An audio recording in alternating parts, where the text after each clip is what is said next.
It's time for Lefties Losing It. Now imagine you are in the great outdoors, enjoying the fresh air, enjoying the scenery, taking your dogs for a walk when this happens.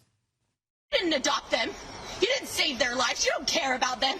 You don't care about anyone but yourself. You are crazy, lady. Get away from me then. Get away from me. You walked up to me.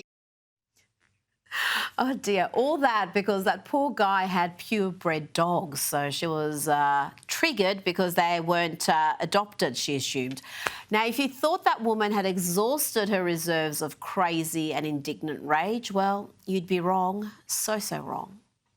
Who are you talking to? Help me! Help me, please! Please get this guy away from me! Touch me, I will knock you out. You attack me, I have a right to defend myself. Okay, listen. Get away from me now. This guy is harassing me. Look at his bred dogs. Look at what an unethical piece of this guy. That's his mom. He has to have bred dogs because he has a small penis. You know, when people act that crazy, act that weird, one assumes that they're on something. Kind of how I felt when I saw this resurfaced vision of California Governor Gavin Newsom. I've been on a journey like most people, feeling great, feeling stressed, feeling doubtful. The last 2 days, I don't know what it is. I think it's maybe the dust settling after Madison Square Garden. Seen how that went, kind of a roller coaster. But something's happened the last few days, and I'm telling you, that Des Moines Register poll and young men, where Trump has put so much time and energy and this sort of bro culture, pocket, everything else, they don't vote at those numbers. And I think suburban women generally, and I think it's reflected perhaps in that poll, there's something going on. There was something going on, all right. Good Lord, do take it easy on the disco treats, as the kids say. Now to a young woman who is certain Charlie Kirk is a fascist and is not entitled to speak at her campus. Just don't ask her what makes him a fascist or even what a fascist is. She's not good at talking or thinking. We don't want Charlie Kirk on our campus. We don't want fascists on our campus. We don't want to support that here. What is fascism? Immigration. I don't know. I'm not like a political scientist. I'm not good at interviews. You should ask someone else. Now, somehow we overlooked this charmer earlier in the year. Here is a lefty lady losing it because a Christian preacher dared to hold and share views she disagreed with. You piss me the off. Okay. You don't belong here. This hateful doesn't belong here. And all of y'all that believe this, get your heads on straight. You are reason why we are falling apart as a country. Gotcha. And I don't want to hear, oh, do you know the percentage of that happens every fucking day? Didn't say didn't. I don't want that. Doesn't matter. You came to me. We're in a public area. Okay, so should I break the camera then? Give me a break. They always resort to violence or threats of violence, don't they? Let's give this lovely lass another chance, though. I'm sure she can make an argument without resorting to threats and violence. Here she tells a Christian preacher he's not really Christian because he's against abortion. And I have no problem with Christians that actually act like Christians. That's not acting like How have I not been acting like a Christian? You've been coming here yelling at me. Because you're anti-abortion, for one. Right. It has nothing to do with you. Are you a woman? No, I'm not. Do you have a... But do you have a... No. But in 2025, I could identify as it. You wouldn't be able to tell me otherwise. Oh, so you're anti-trans, too. Says who? You just told me that. Anyways, I'm just gonna stop. I'm just gonna ignore it. You want to go to jail? Now, this next ad has upset a few snowflakes. I can't imagine why. It's wholesome stuff. It's pretty inoffensive and possibly it's going to boost church attendance. Maybe that's why they hate it.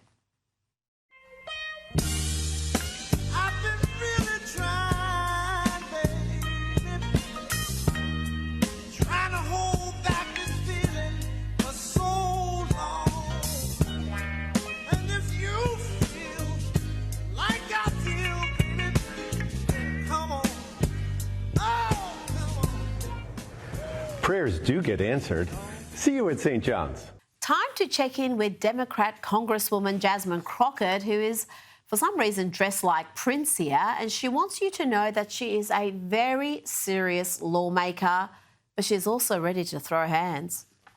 I want y'all to know that every day that I walk in those halls, regardless of whatever rhetoric they put out about me, I am a very serious lawmaker. At the same time,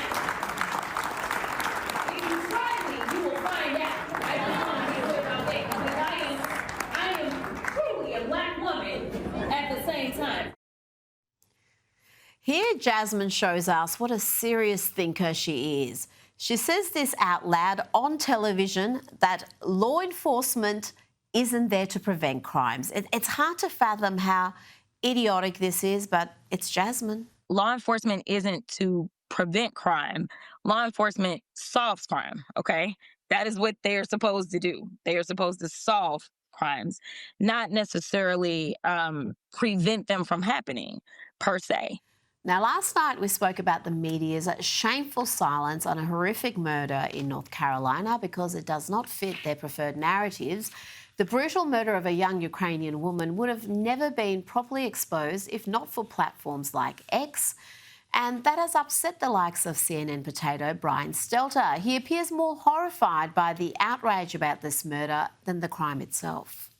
The energy from pro-Trump activists. They picked up on this video from local news and ran with it. It's a little bit like the times when civil rights groups have raised attention about police-involved shootings. In this case, it is Trump-aligned influencers who are posting up a storm about this case on social media. Really, over the weekend, Elon Musk, Charlie Kirk, other Trump-aligned figures succeeded in making this senseless death a symbol of big city crime. And it's being used, as you said, Brianna, as a political symbol, with MAGA media calling for more forceful punishments and more incarceration.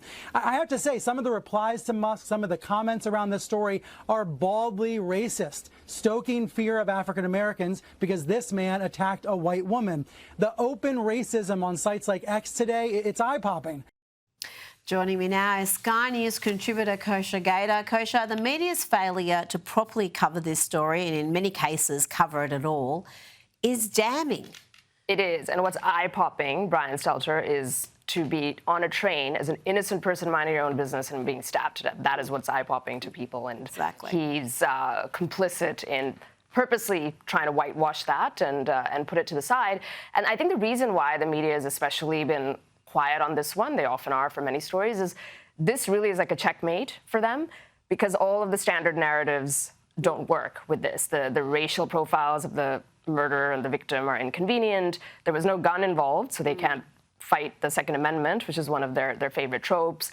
The person is a completely unsympathetic figure because he had this long rap sheet and had been repeatedly left out 12 times, cashless bail, all of that. And then the fourth layer is the white victim, the lady, is a Ukrainian refugee who fled a war-torn region to come to supposedly the greatest nation on earth, only to then be met with this. So there's nothing they can do about it, and I think the easiest thing then is silence. And in so many ways, a model new American. She was there legally, she was working at a pizza store, she was catching public transport, completely minding her own business, not being in any way antagonistic, and to be attacked from behind in that manner, I mean, the footage is horrific. Let's have a look at another media outlet framing of this story. Here is how Axios chose to report this crime some weeks after it actually happened. They say the gruesome video of the fatal knife attack on Iryna Zarutska on a light rail car in Charlotte is drawing attention from MAGA influencers seeking to elevate the issue of violent urban crime and accuse mainstream media of undercovering shocking cases. Kosha, accuse the mainstream media of undercovering shocking cases. That is the undeniable reality. And the manner in which they choose to elevate certain crimes and downplay others is, I think, just causing further harm to the media's reputation. Absolutely. And on top of all those points we just discussed, this is caught on camera. As you say, it's this really horrific, brutal footage, which also makes it impossible to ignore. A picture is worth 1,000 words. It came to President Trump's attention. He's now amplifying it, and mainstream media is losing relevance anyway, eyeballs, ratings, all the rest of it. And then on top of that, you've got something like this. It is just impossible to deny. It fits right into one of the policy agendas of this administration about cracking down on crime and trying to El Salvadorize, these horrible cities in the U.S. So this is not going away, and hopefully we get something nice, some silver lining out of this horrific incident is that the Trump administration's agenda gets a little bit more oxygen. Well, here is what the president had to say about this senseless murder. By a madman, a lunatic, just got up and started. It's right on the tape. Not really watchable because it's so horrible, but just viciously stabbed. She's just sitting there. So they're evil people. We have to be able to handle that. If we don't handle that, we don't have a country. And the president posted this after watching the horrific video. He said the perpetrator was a well-known career criminal who had been previously arrested and released on cashless bail in January, a total of 14 times. What the hell was he doing riding the train and walking the streets? Criminals like this need to be locked up. The blood of this innocent woman can literally be seen dripping from the killer's knife, and now her blood is on the hands of the Democrats who refuse to put bad people in jail, including former disgraced governor and wannabe Senator Roy Cooper. Kosha, the president only learned of this crime fairly late in proceedings, a full day, perhaps a couple of days after it was trending on social media. There's been some criticism that his inner circle is not making him sufficiently informed of these events, and if he's not seeing it on the mainstream media, then he could miss this. One certainly wonders, and I think the incident itself occurred towards the end of August, Yes. so it only went viral a couple weeks later because, as we discussed, the media was not covering it, and somehow that footage got out. That footage came out. And it exploded, and then, yes, he got it on delay. He does, in a way, even though President Trump really understands media, and it's fascinating as a 79-year-old how plugged in he is to social media, he does still enjoy television. He's always talking about how he watches the shows and watches TV. So he possibly does have a blind spot or a gap there, and whether it's Barron or somebody younger needs to have like, we that need to information bring line. Barron back into the administration, because we know he keep was him giving him apprised. advice during the campaign, because he is a cable news watcher. That's where he looks, whether it's CNN or Fox News, and things that are really trending on X or other social media sites, I think, are in a bit of a blind spot, and he relies on others to tell him. And this one he learnt about, I would argue, much later than he should have. Now, the mayor of Charlotte, where this young woman was murdered by a recidivist criminal, has released a statement. Mayor Lyles, the Democrat who took a knee for George Floyd and BLM, wrote, "This is a tragic situation that sheds lights on problems with society's safety nets related to mental health care and the systems that should be in place." She also said the murderer, DeCarlos Brown Jr., appears to have suffered a crisis, and she added she is not villainising those who struggle with their mental health or those who are unhoused. Kosha, it's interesting that in her efforts to be so compassionate to the killer, she comes off as so cold and callous and a little bit crazy.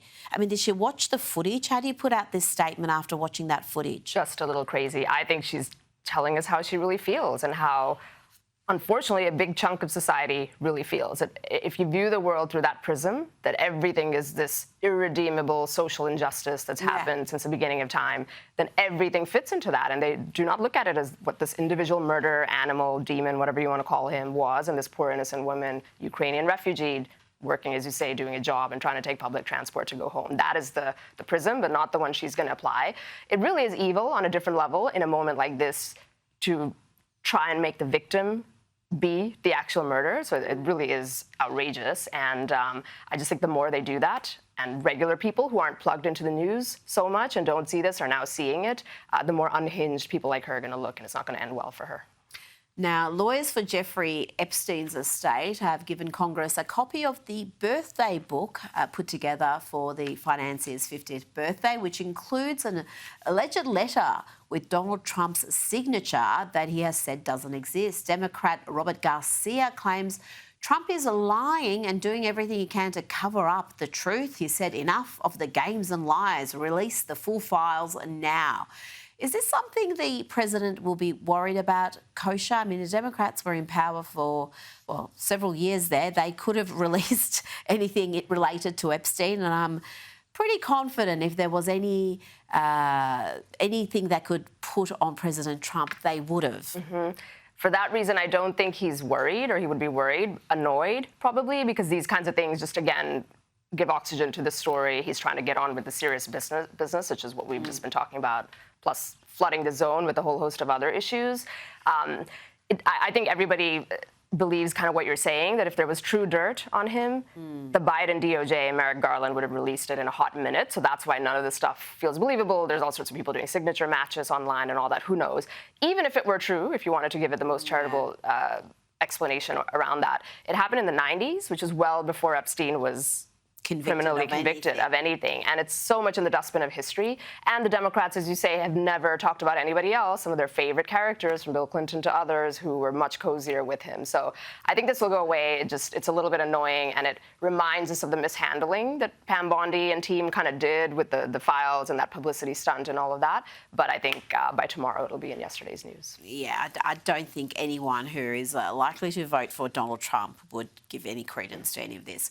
Now, let's have a look at some terrible scenes from Nepal, where at least 19 people were killed and hundreds more injured during youth-led riots over corruption and Nepal's social media bans. That seemed to be at the crux of these protests, the social media bans.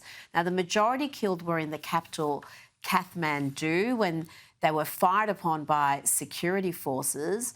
The government there, Kosha, moved last week to ban social media sites like Facebook, YouTube, WhatsApp, and they claimed that was necessary to stop hate speech and misinformation, but the protesters saw it as a tool for censorship. It's interesting because it sounds very familiar to some of the bans we're having instituted here, where under 16s are going to be banned from YouTube, X, Instagram, and many other sites. Very familiar all throughout history.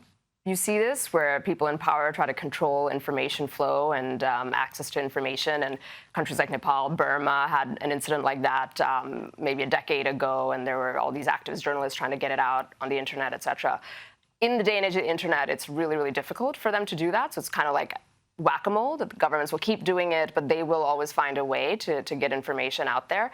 But it's bad enough if you see it in Nepal and Burma and places like that. I think what is worse is, as you mentioned here, the UK now has been in the crosshairs with this, and that's the part that's scary, that so-called nations that are supposed to be bastions of free speech are doing something that doesn't look quite too different from that. And maybe this is a little bit of a clarion call. And using the same reasons about minimising harm, for safety reasons, for misinformation. So, yeah, the reasons given are very familiar as well. Indeed. Now, before you go, more political chaos in France. Emmanuel Macron is about to be looking for his fourth Prime Minister in just 12 months. This comes after French MPs toppled the government in a confidence vote. Kosha, is Europe's second largest economy in crisis? Seems to be. You know, the fundamentals of that country, we know it's very similar to the rest of Europe and elsewhere. The immigration problem, cost of living, censorship, you know, all of those things, people, unemployment, et cetera.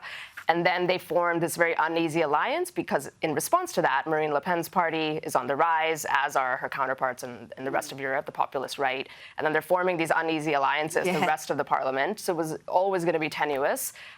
Not surprising, I think, to many people that this happened. And the question is, Macron himself is losing popularity, and you know, when and how is his story going to end remains to be seen. But they'll do another snap election. This is all downstream from the snap election that he called. He made a political calculation that sort of backfired. And I think as long as those fundamentals in France remain unchanged, as they seem to be right now, this is sort of a patchwork, and it's going to keep toppling over. Kosha Gator, thank you so much for your time. Pleasure. Incorrigible Texan Alex Stein has stopped terrorising council meetings in person. He's now doing it online. Here is comic and agitated abortionist Dr. Alex Stein. I can't catch any break. Ever since the third vaccine, I've had issues performing. My wife has left me for a 19-year-old personal trainer named Gerardo Gutierrez, and now I'm all alone. I'm at the lowest point in my entire life, and I come on here to try to talk, to try to do my civic duty, try to make the city a better place, and what happens? Some girls make fun of my job? That's not okay. Listen, thank God I have these cats. This is the only thing that I have left in life. Is this cat. If it wasn't for this cat, what would I have? I would just have a bunch of anti-vaxxers coming at me, calling me a jerk for doing 8 abortions a day. You try doing that. You try coming to my job, performing 8 abortions. You can never. You would not be able to sleep at night. The dreams I have, I try to eat sometimes and I puke, I vomit. I look in the mirror, I'm disgusted with who I've become. And I gotta come here and I gotta take crap from some girl named Kim? What are you, Eminem's mom? Alex, that may be some of your finest work yet, and kudos on using your cat so effectively. That's a very well-trained kitty cat. Well, yeah, Angus really stole the show, but that video is definitely going viral, and I think there's a reason for that, because the insanity, people like to see the insanity, because that's a real world we live in. Everybody's gone crazy, so I'm not surprised it's gone viral. So now you're going to be terrorising councils all across the country. And if you can do it online, you don't have to limit yourself to Texas anymore. You can go San Francisco. You can go to all the crazy councils. I'm going to go everywhere. The next place is Australia. I got to go there. I got to go straight to Australia. Perfect. I got to go to Sydney. I got to go to Melbourne, and really just give them the business, as I say. Now, you are my second favourite Texan, and I knew I had to ask you about this rebrand of Austin, Texas. The capital's official logo has been changed at considerable cost. For the first time in Austin's history, we will have a logo to represent the city's services and unify us as one organization, one Austin. We will go from this to this. While this effort began before I arrived as city manager, it is a project I was glad to champion. So, Alex, they went from the cool City of Austin logo to this hideous modern design. It looks like something that belongs to, indoor recreation centre. It's a sort of logo a pyramid selling venture might have. I hate it, Alex, and you better hate it too, or we're going to have some problems. No, Rita, are you kidding? I'm here in Dallas, and the city manager, that guy, T.C. Broadno is his name. He used to be the city manager of Dallas, and they would literally copy Dallas's terrible logo. So I hate this, because we live in a society where everything is ugly now. All we do is praise stuff when it's ugly, and this looks like Chat GPT garbage. It's ridiculous, Rita. But it's just so cheap and nasty. It doesn't even have an attempt at being sophisticated or iconic or something that's memorable. But Austin is not really Texas anymore. I mean, a lot of Australians, you ask them, have you been to Texas? And they say, yeah, I've been to Austin. And I always say, well, that ain't Texas. It's not the best representation, but the worst part of this whole entire thing is they spent $1.2 million to design that ugly logo. Can you believe that? That is highway robbery. They robbed the tax-paying citizens of Austin, Texas with that rebrand. Absolutely. It's worse than Cracker Barrel. The Cracker Barrel looks great compared to the city of Austin right now. Yeah, it is worse than Cracker Barrel. They took up something like 7 years to come up with it, so that's incredible in itself. Now, media mogul, billionaire John Malone gave CNN anchor Pamela Brown some sage advice about what the leftist network must do to reclaim credibility and an audience.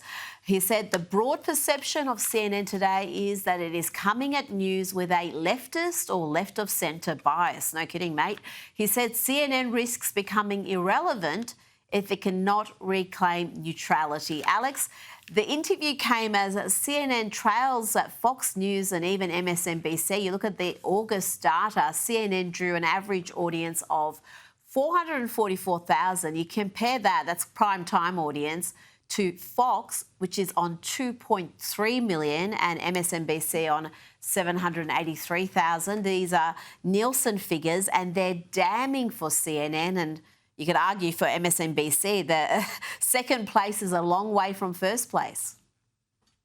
No, you're exactly right. And you look at CNN, I mean, obviously everybody knows they have a huge bias when it comes to their journalism. I put that in quotes. But really, I don't think people would care. But now CNN has just lost so much credibility that even the people on their own side don't even believe the garbage that they're spewing every day on their airwaves. So they've really lost their connection with the left. So once you're trying to appease the left and then you lose the left, there's no way for CNN to actually survive unless they take a strategy where they'll be, more unbiased. But I think their reputation and MSNBC's reputation through Donald Trump's constant trolling is basically unrepairable at this moment. Yeah, I think their idea of being down the line is having Scott Jennings on a panel with 4 left-leaning individuals. So that's the balance they're bringing to their news programs. Now, before you go, the New York Post is reporting that President Trump's Department of Justice is considering banning trans people from buying guns. Some Department of Justice members believe the move can be approved as a follow-up on Trump's executive order banning military service by transgender people. Alex, are we suddenly going to see Democrats become passionate about the Second Amendment here? You know, I actually would kind of like to see Democrats passionate about the Second Amendment, because without the Second Amendment, we really can't defend the First Amendment, which is freedom of speech. So I believe that we need guns. But at the same time, you saw that viral clip of Joe Rogan just spitting facts, saying the last, shooters, mass shooters, were all either non-binary or transgender. So it is a pattern that is very alarming. But I just really do not like when the government starts to infringe on our rights because of mental health. Because to be honest, everybody's a little crazy. But I don't know if the government should really outlaw people from having guns, especially trans people. I mean, yes, they should be on a list, but I don't know. It's just a tough thing because the Second Amendment is so important, and it just sets the precedent for red flag laws. Thank you, Alex.